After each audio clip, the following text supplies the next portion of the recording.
minha gente, seja muito bem-vindo ao Manguecast, o programa do projeto CO2 Manguezal, desenvolvido pela Fundação Vovó do Mangue. Seja muito bem-vindo ao nosso primeiro episódio.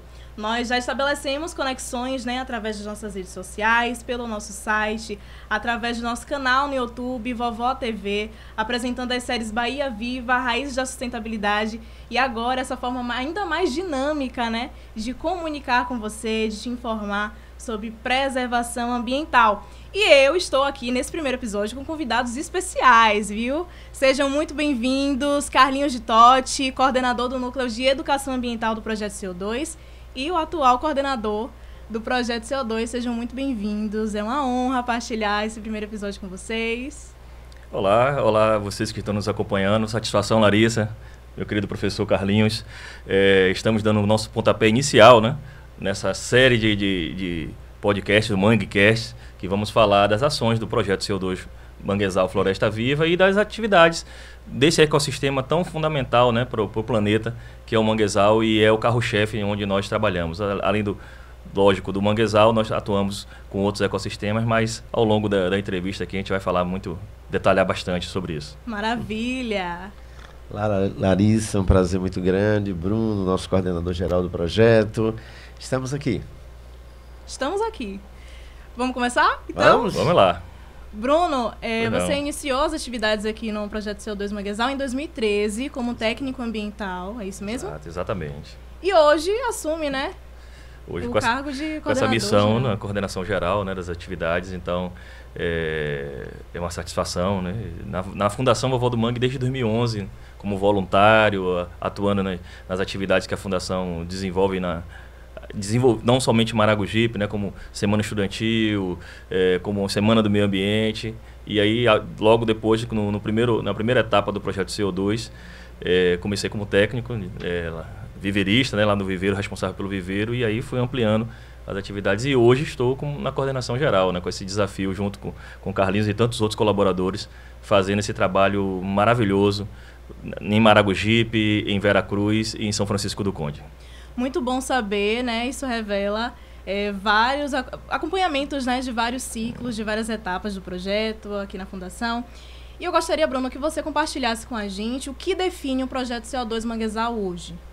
Pois bem, nossa meta principal, quando participamos do edital do Funbil, é o compromisso de fazer a restauração ecológica de 200 hectares de áreas de manguezal e de mata que tem a ligação direta com o ecossistema manguezal, justamente nos leitos dos rios que se encontram nos lagamais. Então, nós nos submetemos a esse edital. Tivemos a felicidade de ser o único projeto, a única instituição do Norte e Nordeste que foi contemplada. Temos essa responsabilidade de estar carregando aí o Nordeste brasileiro dentro desse edital do Funbil. E nós propomos 217 hectares. Fomos além do que era o corte, Estamos nesse desafio. Esse é a proposta principal, a meta principal. Junto a ela, nós temos as metas de educação ambiental, desde criança, em todas as faixas etárias, com adultos também, e ensino médio.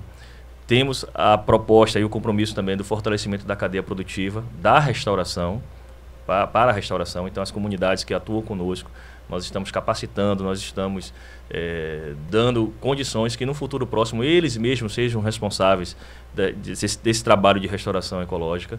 E fora os outros desafios e as outras atividades que sempre são correlatas, As escolas municipais nos procuram, as escolas estaduais nos procuram, as palestras que já temos alguns anos atuando nessa área, sempre nos convidam. E a intenção cada vez mais é ampliar esse leque de parceiros, é ampliar esse leque de pessoas que possam ouvir um pouco do que nós estamos fazendo e que possa beber junto conosco um pouco desse conhecimento que cada dia nós aprendemos um pouco mais do ecossistema manguezal e da Mata Atlântica como um todo, para fazer aquilo que nós imaginamos que é o mínimo necessário para amenizar tantos transtornos ambientais que o planeta tem vivido. Carlinhos, o que define o projeto CO2 Manguezal hoje para você? Eu sempre defino que existe corpo e alma. Quando o Bruno fala na restauração, né, de 200 hectares, e nós fomos mais ousados de fazer 217 hectares, na sua grande maioria o manguezal, o mangues, a restauração de mangues e a restauração ecológica. Isso é a física. A alma que eu chamo é a educação. Se a comunidade constrói conosco esse caminhar, sabendo o que é que nós estamos fazendo e dizendo da importância de um ecossistema como Mata Atlântica, Mata Ciliar, manguezal, isso faz com que a gente mude o conceito e veja a importância desse ecossistema na vida das comunidades, na vida do homem, na vida do planeta Terra, né? Isso é que faz com que conhecimento e restauração possam caminhar de mão dadas. E isso junto com comunidades. Isso encaixa muito, né, com o que o Bruno comentou com a gente, essa questão de corpo e alma, porque mostra a preservação ambiental para além das ações, né? Na verdade, inicia aí com essa criação de conscientização das comunidades a partir da educação ambiental, e é muito importante ouvir isso. O projeto, ele possui uma meta muito bem estabelecida, né, que é o sequestro do dióxido de carbono na Baía de Todos os Santos, e essa meta, inclusive, dá nome ao projeto CO2 Manguezal. E eu gostaria muito que vocês compartilhassem com a gente como é que funciona isso, porque a gente sabe que os manguezais, eles têm uma capacidade muito grande de sequestrar o carbono, né? Até maior, até superior do que as próprias florestas. E é interessante saber disso. Compartilhem um pouquinho com a gente. Eu deixo aberto para Carlinhos comentar e para Bruno também comentar. Fica à vontade. Não é à toa que o nome do projeto, né, CO2 Manguezal, né, Carlinhos? A gente colocou justamente o símbolo do elemento químico, né, do gás carbônico, como o nome, o tema do projeto e das ações que nós estamos desempenhando, justamente por causa de todos os problemas e as emergências climáticas que o mundo está sofrendo, está vivendo, né, está vivenciando. Então, o excesso desses gases na atmosfera, não só o gás carbônico, como o óxido nítrico, o metano, que veio oriundo do desmatamento, que veio oriundo da queima de combustíveis fósseis, sem controle ao longo do desenvolvimento da humanidade, causou, né, os efeitos negativos que o efeito estufa causa. O aquecimento global é o principal deles, né? O aquecimento da temperatura média do planeta tem trazido consequências negativas, derretimento de calotas polares, e aí o aumento e elevação do nível dos mares e dos oceanos. E aí vem a importância do manguezal, desse ecossistema, da vegetação, da planta, do mangue, que ela, no momento do seu desenvolvimento, quando ela está crescendo, ela, como você bem citou, ela chega a ter até 3 vezes mais capacidade de absorver o carbono que está em excesso na atmosfera. E isso significa dizer que a parte mais importante desse processo é o crescimento da planta, justamente. Quando a planta está crescendo... Eu não sabia disso. Esse poder que a planta, a árvore, né, do mangue, tem de captar esse carbono que está em excesso, justamente no gás carbônico. E aí a intenção desse nosso processo de restauração ecológica, plantando mangue onde foi degradado, também fazendo isso com a Mata Atlântica, né, onde há essa necessidade justamente nesse entorno do manguezal, para poder dar nossa contribuição com o aquecimento global. Então, tirando, né, esse excesso de carbono nas áreas que são determinadas, e os cálculos, a parceria com as universidades é fundamental justamente por isso, né? Nós temos como parceiro a UFBA, a UFES, conosco, e a UFRB também. Então, os pesquisadores, os consultores que atuam junto conosco, dão esse subsídio, nos dão esse apoio para poder quantificar a quantidade desse carbono que as áreas que nós estamos restaurando está contribuindo para amenizar os efeitos negativos do aquecimento global. A gente vai falar um pouquinho mais, né, sobre essa integração de saberes tradicionais e ciência, mas eu gosto muito quando você cita o interesse das universidades, né, em trabalhar em prol da preservação ambiental, moldando aí novos caminhos, né, a partir dessa importância de preservar mesmo. Carlinhos, comente um pouquinho.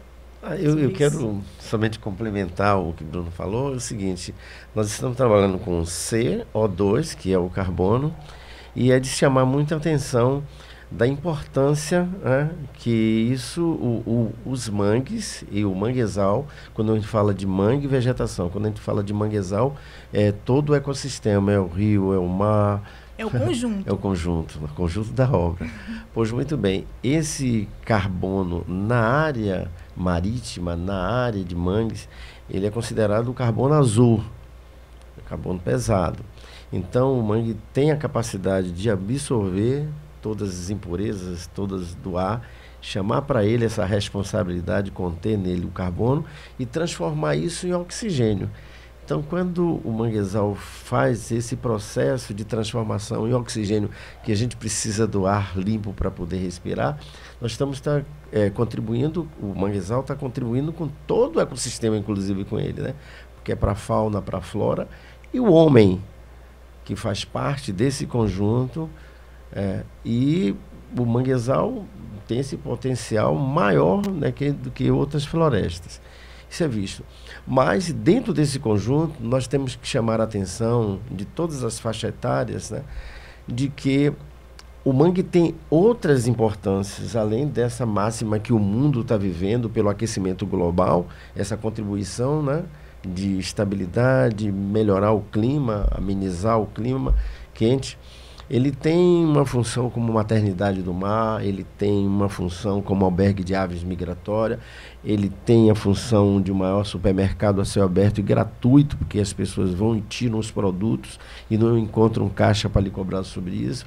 E tem a sombra, porque o mangue completamente restaurado, o sol não incide sobre essa matéria orgânica e, consequentemente, nós vamos ter, com essa cobertura vegetal, nós vamos ter uma lama muito mais vistosa, que nós chamamos de vida betônica, onde o caranguejo, o siri, o sururu e tantas as espécies que nós nos deliciamos, que possa estar e dar sobrevivência às populações tradicionais, porque tira justamente esses produtos do manguezal, que é a base da sua sobrevivência. E quais são os maiores desafios, né, para esse processo de sequestro de carbono? Eu imagino que tenha muitos, né? eu quero brincar com o Bruno, que a gente é parceiro. O Bruno, além de ser o coordenador, Bruno é um nato pedagógico, engenheiro agrônomo. E Bruno também é musicista, né? Ele é músico, ele toca a percussão e os manguinautas saem tocando as músicas. Então, só para entrar e Bruno complementar, tem uma música que nós estamos trabalhando que chama CO2zinho. E a gente apelida um caranguejo, o CO2zinho, apelido de um caranguejo. E a letra diz: o caranguejo me pediu para lhe ajudar, está sofrendo as agressões do manguezal, esgoto e lixo causando poluição, pesca com bomba, aterro e habitação. Então, olha aí o CO2zinho, uia. Isso é justamente para poder mostrar que os animais, né, estão conosco participando dessa luta. Mas voltando à questão dos desafios, Larissa, são muitos, né? Sobretudo que as áreas do manguezal, justamente nas cidades mais desenvolvidas, né, justamente são as áreas periféricas e sofre com problemas de habitação mais diversos.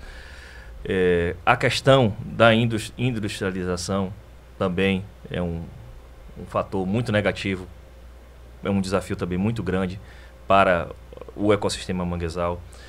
Aberturas de portos, né, muitas vezes em áreas que são muito sensíveis, né, historicamente, vem pela etimologia da palavra, né, mangue. A gente coloca o mangue como algo pejorativo, como algo que não prestasse, né, que é a lama, que é fédido, que ninguém gostaria de estar. Mas olha quantas coisas já falamos aqui, Carlinhos citando, né, da riqueza e da importância que esse ecossistema tem, que o mangue tem, né? Seja para o sequestro do carbono, seja para a alimentação das comunidades, seja para a proteção da costa, que o manguezal tem essa função. Proteção costeira, né? Proteção costeira, né? De evitar que o fluxo da maré agrida, né, a costa. Então, olha quantas funções, né, o mangue tem. E então, o desafio maior realmente, hoje, falando aqui na Baía de Todos os Santos, é a questão da habitação, né? É a questão do esgotamento sanitário, é a questão dos resíduos sólidos que são depositados de forma irregular em muitas áreas de Manguezal. Então a gente precisa se unir junto com os poderes públicos constituídos para a gente preservar e colocar junto com a educação ambiental na consciência das pessoas, né? Essa importância, esse potencial que o Manguezal tem para que a gente preserve, que a gente mantenha ele cada vez sadio e produzindo alimento para a população. Essa conversa toda me leva, né, a puxar o gancho de educação ambiental, que é uma questão que está muito presente no projeto CO2, né? Eu tenho um professor que ele fala que a gente tem que aprender a conviver com a terra. Isso é muito interessante, né? E tudo isso, todo esse processo, ele se dá pela conscientização, pela formação de consciência de que é necessário preservar. E a gente está aí uma espécie, né, de rodízio entre a Baía de Todos os Santos com a Tenda Quirimurê, né, que propõe exatamente isso, a formação de conscientização e educação ambiental, né? E eu gostaria de saber, Carlinhos, como é que surge... É uma pergunta assim meio óbvia, mas a gente quer instigar, né, a discussão. Como é que surge a compreensão, né, dessa adaptação de linguagem para tratar com os diferentes públicos, né? Porque a gente, acompanhando as atividades da Tenda Quirimurê, a gente vê, né, o complemento ali de desenhos, de imagem. Eu trago que essas implementações trazem um reflexo, né, dessas comunidades. Você traz a Vovó do Mangue, a figura emblemática da nossa cultura. Primeiro, Larissa, você falou na palavra de educação, educar. Educar veio, né, do grego de educare. E educare significa você construir para fora. Educação. E quando nós trazemos a Tenda Quirimurê, olha só quantas coisas de informação. Primeiro, nós estamos falando do Baía da Amazônia Azul, que é a nossa Baía de Todos os Santos. Um ponto. Essa Baía de Todos os Santos, ela foi primeiro, quando os portugueses aqui chegaram, era habitada pelos índios da tribo Tupinambás. E a tribo dizia que esse lugar, onde os rios desaguam nessa baía, que é a segunda maior do mundo, ela faz um ambiente estuarino, que seja água doce com água salgada. Eles chamavam de Quirimurê, que significa mar grande interior. E isso os meninos aprendem porque eles... E os portugueses descobriram o Brasil, um ano depois vieram para fazer justamente esse desenho dessa poligonal, desse acidente geográfico que é a Bahia, que tem 14 municípios e 2 contidos na ilha, que é Itaparica e Veracruz. Nessa Quirimurê, eles adentraram no dia 1º de maio de 1º de novembro de 1501. Era um português, mas comandado, né, pelo italiano, que era Américo Vespucci. E aí, por ser um acidente e todas as descobertas, Portugal nominava o dia com o nome de santo. Em Portugal se comemora Dia de Todos os Santos, eles botaram Baía de Todos os Santos. Mas essa Baía de Todos os Santos que a gente traz, a Fundação Vovó do Mangue traz para si esse projeto, ele está trabalhando com esse ecossistema de a mistura de água doce com água salgada, quando ocorre justamente essa vegetação que é mangue, e esse ecossistema que é manguezal favorece a 241 comunidades pesqueiras. E essas comunidades sobrevivem justamente do que eles tiram do manguezal. Mas foi um palco histórico. Aqui aconteceu a consolidação da independência da Bahia. Nós tivemos a participação de uma marisqueira, Maria Filipa, né, incendiando as embarcações dos portugueses. Nós temos aqui um ambiente propício para a gente fazer com que história, personagens... E aí, da África, quando trouxeram os nossos irmãos africanos, o que foi que aconteceu? Eles faziam oferenda e agradecimento do que tira do que a natureza lhe dá. E quem é essa protetora do manguezal? Na Igreja Católica diz Nossa Senhora de Santana, mas para os negros dizia Saluba Vovó, que é Nanana, Namborocô.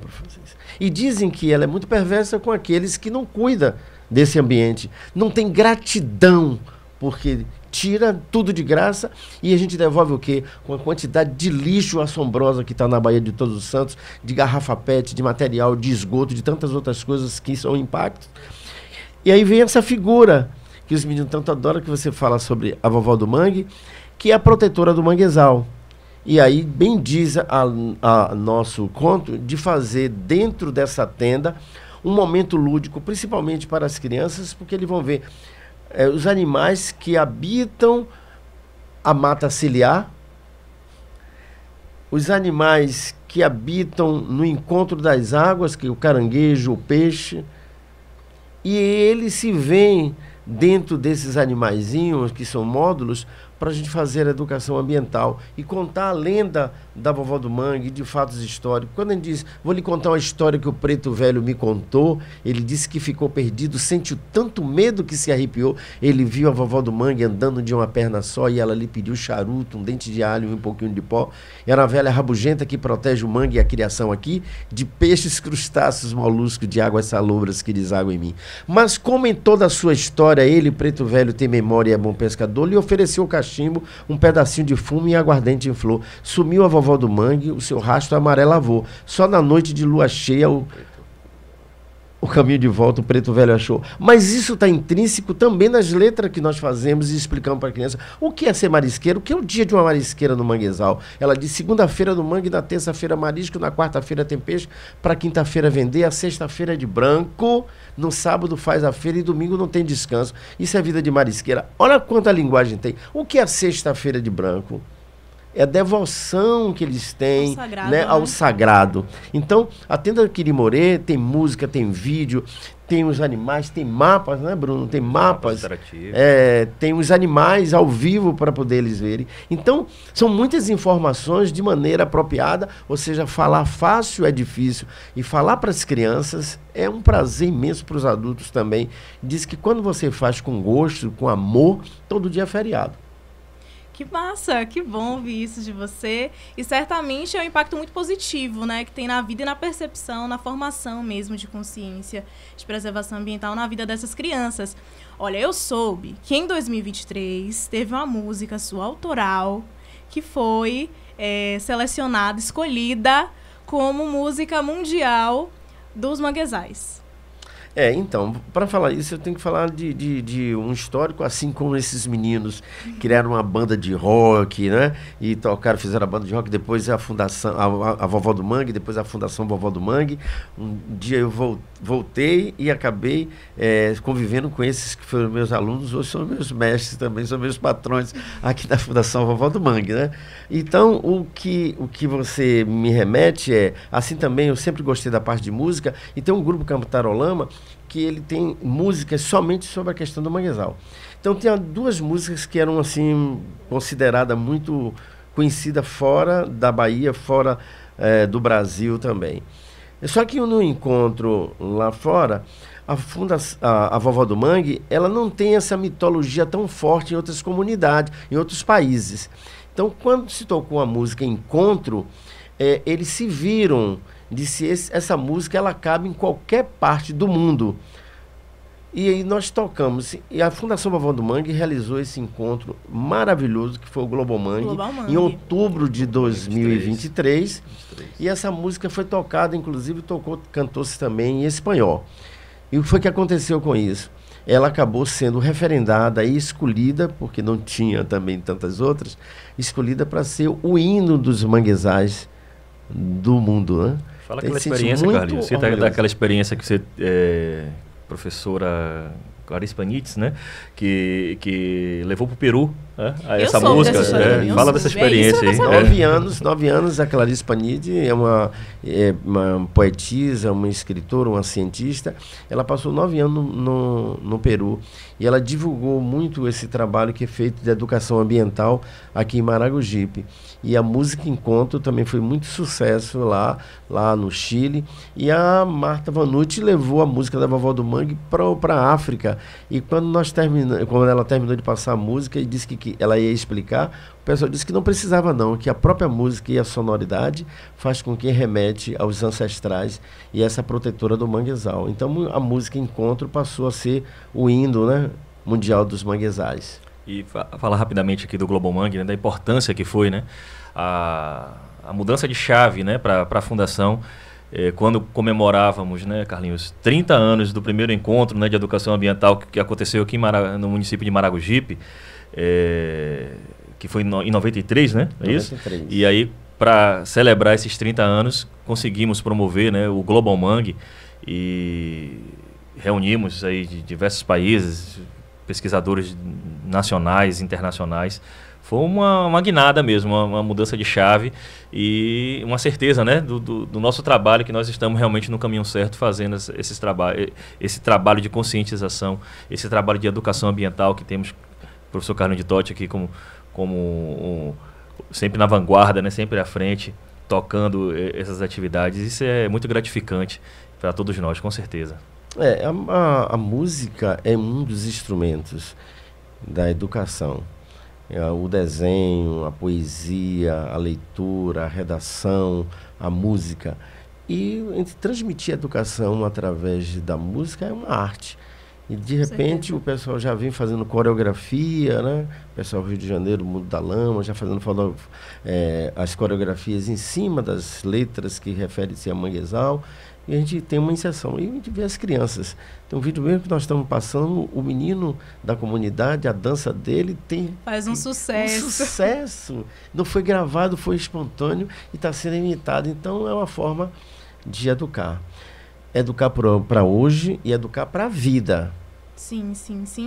A educação, ela tomou, né, esse lugar de ampliação, né? Antes a gente copiava o que estava no quadro e acabou. Hoje em dia não. Hoje em dia a gente acessa novos meios, né, para ampliar os nossos conhecimentos e, como você bem disse, a música é um deles. Exato. E que é importantíssimo para esse contexto que a gente está, que é a formação de conscientização ambiental. E não é à toa que nós estamos aqui, desculpe lhe cortar, no MangueCast, né? Sim. Trazendo essa realidade, essa nova roupagem, né? Utilizando essas ferramentas da tecnologia para poder divulgar e educar. Divulgar as ações, nossos trabalhos e educar.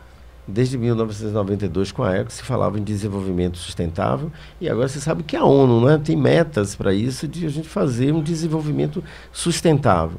Então, conhecer para conservar. Exatamente. No finalzinho, eu vou pedir para você dedilhar um pouquinho de encontro, pode ser? Pode ser. Combinado, então, ó. Vai matar a curiosidade junto comigo de saber qual é a música, né, que foi escolhida para ser hino mundial dos manguezais. E aí, o projeto também, dentro de suas metas, conta com a formação de agentes multiplicadores, né, dentro das comunidades de atuação. Eu queria saber de você, Bruno, como é essa integração de saberes tradicionais e aplicações técnicas, né? E como isso pode garantir a autonomia dessas comunidades. De tudo que a gente falou aqui, né, Larissa, desde o início aí do programa, nada teria valor se não tivesse a interação e a participação dos principais atores, né? Que são justamente as comunidades na qual nós desempenhamos nossas atividades. Então são os pescadores, as marisqueiras que estão ali no dia a dia, que dependem, que sobrevivem do ecossistema manguezal. Eles são os atores principais de tudo, de todas as nossas ações, de tudo que nós fazemos. E é nossa responsabilidade, dentro das atividades, né, técnicas, dentro do conhecimento das metodologias, dos métodos, das aplicações da restauração, que a gente transmita esse conhecimento para eles. E aí é que vem essa capacitação dos agentes multiplicadores, né? Para que nós tenhamos soldados espalhados aí por essas comunidades, levando, né, um pouco desse conhecimento que nós compartilhamos com eles nas atividades do projeto e nas atividades em si da Fundação como um todo. E as universidades, elas têm um papel muito importante também dentro disso, né? Não, com certeza, né? Faz parte da extensão, né? Não só o conhecimento do ensino, né, em si, com os alunos, mas as universidades, principalmente as universidades públicas, têm esse compromisso, né, de colocar para a sociedade esse conhecimento, né? Então, esse trabalho de extensão desse conhecimento é fundamental. Constrói aí juntos um novo caminho para essa percepção, né, dessa integração entre saberes tradicionais e ciência, rompendo até com essa imagem, né, que infelizmente as universidades carregam, né, desse conhecimento distante e não acessível.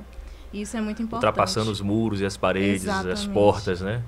Desses Exatamente. centros de educação, de conhecimento, indo realmente para as comunidades, indo lá para a ponta mesmo, lá de quem está todo no seu dia a dia, como o Carlinhos fala aí, faça sol, faça chuva ou sol, o horário que depende da maré, lá tirando o seu sustento, tirando o alimento de sua família e muitas vezes a única renda que aquelas famílias têm, né? A comunidade cada vez mais conhecendo, né, o seu meio ambiente, sabendo valorizar os seus costumes, seus saberes empíricos, onde a universidade vai beber. As comunidades capacitadas agora estão exigindo das universidades as devolutivas. Vocês vêm pesquisar, a gente quer saber os resultados dessas pesquisas, né? Então é uma troca justa. E às vezes esse não retorno das universidades se torna uma questão também para esse afastamento, né, das comunidades e as universidades, né, infelizmente. Mas que bom que a partir de iniciativas como essa, as universidades, né, têm rompido com essa visão. E falar da autonomia das comunidades é falar também, né, falar na verdade da autonomia das comunidades é falar também de economia. Sim. E aí eu gostaria de saber qual é o pilar que sustenta as iniciativas de desenvolvimento de economia nessas comunidades beneficiadas pelo projeto. Quer falar, Carlinhos? O que também é uma das nossas metas, né? Justamente esse fortalecimento da cadeia produtiva. O pilar principal da economia justamente é a captura, né? De tudo aquilo que o manguezal pode proporcionar. Não vou dizer na totalidade, mas a maioria, né, desses beneficiários dependem, né, desse extrativismo para poder sobreviver, capturando e comercializando esses frutos, né, que o manguezal tem, que Carlinhos nas palestras sempre brinca, né, o manguezal é o supermercado do céu aberto, que quando a pessoa adentra ele, retira o que necessita, mas na saída não tem o caixa, né, não tem ninguém ali para cobrar algo por ele. Papai do céu nos deu essa maravilha que é o manguezal. Mas fora o extrativismo em si, né, e aí vem outras possibilidades, né. Nós estamos com essa meta de capacitá-los para a cadeia produtiva da restauração, para que eles aprendam, né, a coletar propágulos, a produzir mudas, a identificar áreas que têm um potencial de restauração, a identificar áreas que estão sendo degradadas por algum outro motivo, um descarte errado de resíduo sólido, um desgaste de esgotamento sanitário com algum vazamento, né? Ou comunidades que não tenham ainda a coleta do esgoto propriamente dito, né? O tratamento, que eles possam ter esse conhecimento para poder atuarem, né? Junto com os poderes públicos, junto com outros parceiros, com diversos parceiros e empresas que tenham esse compromisso, esse comprometimento, que eles possam ser responsáveis por esse tipo de trabalho. Então, é uma perspectiva econômica, né, para que esses pescadores, essas marisqueiras, tenham também essa possibilidade, além do extrativismo da captura dos crustáceos, dos mariscos que o manguezal nos proporciona. Falou e disse, além dos não proposital, mas acontece acidentes, né, químicos, derramamento de hidrocarboneto, petróleo, né, nas comunidades, ou no manguezal, e aí a comunidade fica afetada. Ou, por exemplo, uma questão de uma vazão repentina devido ao tempo, né, os mananciais e hidrelétricas, e aí essa quantidade de água às vezes supera e muito da mistura de água doce com água salgada. Às vezes existe mortandade muito dos crustáceos, né, que são fixos, muito deles, a ostra, o sururu, e aí a comunidade perde. Então, esclarecer e trazer conhecimento para as comunidades, e empoderá-la de conhecimento dos seus direitos também, né? Isso faz com que a gente tenha uma comunidade muito mais consciente e precavida. Me veio o insight das espécies invasoras. Existe alguma iniciativa para para impedir o avanço dessas espécies nas comunidades, nas áreas de atuação do projeto? Como é que funciona isso? Porque, assim, faz parte da economia também, né, da comunidade. Ali a marisqueira vai, tira o sururu, vai tirar, enfim, para vender, e as espécies invasoras acabam impedindo, né, esse desenvolvimento das espécies nativas. Como é que o Bruno pode se estender até mais um pouco sobre isso, mas eu queria botar de maneira prática e visível por exemplo, de uma espécie invasora. Nós temos na Baía de Todos Santos, o Porto de Salvador já foi um dos mais movimentados na época do Império, na época da vinda dos portugueses, que tinha como ponto de apoio um ponto de entrada e de saída de navios. E até hoje existe muito fluxo e refluxo disso. Só que muito grandes embarcações, quando eles vêm, que vêm buscar produtos, né, eles completam de chamado água de lastro. A embarcação é equilibrada com água. E às vezes está em outro continente, outro hemisfério, e vem de lá para cá com essa água. Quando ele entra nas nossas 200 milhas, adentra, por exemplo, uma baía como essa, e ele solta essa água para poder carregar e voltar o mesmo peso de estabilidade de uma embarcação, de uma balsa dessa, essa água traz milhões, né, de micro-organismos que a gente vê a olho nu. Então, às vezes, são larvas, e às vezes animais. Por exemplo, o pessoal diz, o siri caxangá não é do nosso, mas ele compete com o nosso com muito mais velocidade e acaba destruindo a nossa na competição. E vem, por exemplo, coral, chamado coral-sol, que está poluindo a Baía de Todos os Santos. Então, é isso que a gente chama de espécies invasoras, né?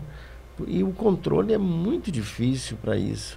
Deveria soltar água lá antes das suas 200 milhas, né, para que a DEA entrasse sem largar essas águas trazidas de outros continentes, que é a nossa outra realidade. Então, por isso que a gente chama de invasoras ou exóticas. Vale ressaltar. E aí, nossa responsabilidade, né? Toda a campanha, né, que os órgãos ambientais promovem, justamente quando se identifica o avanço de uma espécie dessa invasora, a gente capacita, a gente apresenta, expõe para os nossos colaboradores, né, para todos aqueles que atuam conosco. E os pescadores e as marisqueiras são os olhos constantes, diários, né? Que eles estão lá na captura. Esse siri mesmo que o Carlinhos citou, é comum já encontrar com uma certa facilidade, porque ele já se desenvolveu de tal forma. Então, é nossa responsabilidade, nosso papel, e nós sempre fazemos isso, é informar e comunicar aos nossos colaboradores. Inclusive, as redes sociais do projeto, ela enfatiza muito bem isso, né? A gente tem aí alguns posts que fala sobre as espécies invasoras, inclusive dá o conceito, né, de espécies invasoras. Assim como as espécies invasoras, os períodos de defeso, né? Sim, isso mesmo. O período que não pode ter a captura daquela espécie, seja do camarão, seja do robalo, ou outras espécies. A gente está sempre comunicando, está sempre mantendo esse diálogo, né, com aqueles que nos acompanham, para ficarem cientes e informados. Reflete a importância de nos acompanhar também pelas redes sociais, pelo nosso site, pelo canal Vovó TV, que a gente fala de muita coisa importante, né? E esse papo aqui foi maravilhoso. Agora eu quero ouvir Carlinhos cantar, gente. Eu não posso finalizar isso aqui sem ouvir ele cantar Encontro. Eu até quero justificar, porque foi a primeira, talvez, a primeira música depois de Encontro foi Vovó do Mangue, mas a primeira música porque eu queria cantar dizendo como é que... Por que existem os mangues? O que é o mangue e qual a importância dele. Então, eu fiz a palavra encontro para simbolizar o encontro do rio com o mar. A dádiva, uma dádiva de Deus, uma dádiva da natureza, o lugar onde o rio se encontra com o mar. Os benefícios que essa mistura dá. Olha como uma mistura bonita, como uma mistura importante, né? Então, o encontro foi justamente para falar de uma maneira fácil. E ela coube em vários países essa maneira de representar o nosso querido, amado manguezal. Bora lá, bora ouvir Encontro.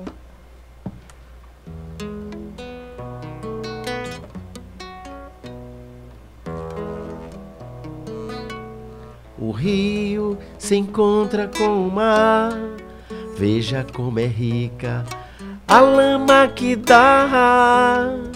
Cresce o mangue, com ele a criação, peixes e mariscos, é alimentação.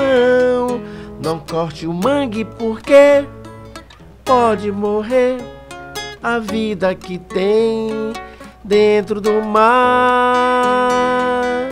O pescador tem no mangue sua vida, seu sangue, morando no mar pra lhe ajudar. Não corte o mangue porque pode morrer a vida que tem dentro do mar. Aê! Maravilha! A música resume tudo que foi conversado aqui, né? Maravilha! É realmente uma arte de educar. Isso é muito bom. E antes de finalizar, gente, o nosso bate-papo riquíssimo, eu quero ouvir as considerações de vocês, né? Sobre o projeto, sobre o bate-papo, sobre o MangueCast lançado nesse primeiro episódio. Pois é, Larissa, parabenizar você pela apresentação do nosso primeiro episódio do MangueCast. Dizer a vocês que estão nos acompanhando que siga nossas redes sociais, que com certeza vamos ter temas importantíssimos para debater, para apresentar a todos dentro do MangueCast. O projeto está em pleno vapor, né? Estamos aí dias só rodando, viajando, os nossos viveiros de produção, com as mudas totalmente plena produção. E iniciamos também já a parte do restauro da área do manguezal, lá no município de São Francisco do Conde. A educação ambiental também está a pleno vapor, tendo aquele murê rodando as cidades, as comunidades, um sucesso de público, né? Inclusive, estivemos em São Francisco do Conde na última semana, né? Exato. E aí cada vez que vem uma escola e os colegas sempre pedindo, a gente fica nesse desafio aí para atender todo mundo. Pode ter certeza que a gente vai encontrando uns ajustes na agenda ali, mas a gente vai acolher todos aqueles que nos procuram para poder fazer esse trabalho de educação ambiental junto com todas essas comunidades. Eu quero parabenizar a Fundação Vovó do Mangue, quero parabenizar também a esse projeto maravilhoso, né, que Bruno coordena aí. Nós temos a educação ambiental, um dos segmentos do projeto, e dizer que nós estivemos fazendo primeiro a Tenda Quirimorê aqui em Maragogipe, foi excelente. Nós vamos fazer, estamos excursionando aí, fomos para São Francisco do Conde, passamos 3 dias, atingimos uma meta muito boa. Nós vamos para a Ilha de Itaparica, lá em Ponta Grossa, em Matarandiba, e nós vamos trazendo a arte de educar. Ensinar a ensinar, aprender como aprender, e aí transmitindo esses objetivos do projeto CO2 Manguezal Floresta Viva. Novos caminhos aí para educação e conscientização ambiental. Gente, muito obrigada pela participação de vocês, pela presença de vocês nesse episódio de lançamento. Foi um bate-papo muito bom, muito rico. Eu espero em breve retomar uma outra conversa com outra temática junto a vocês. E vocês que nos acompanhou, saiba que vai rolar próximos episódios. Não deixe de nos acompanhar nas nossas redes sociais, no canal Vovó TV, onde vai ser lançado o MangueCast. Pelo nosso site, acompanhe tudo que a gente faz por lá também, viu? Até a próxima.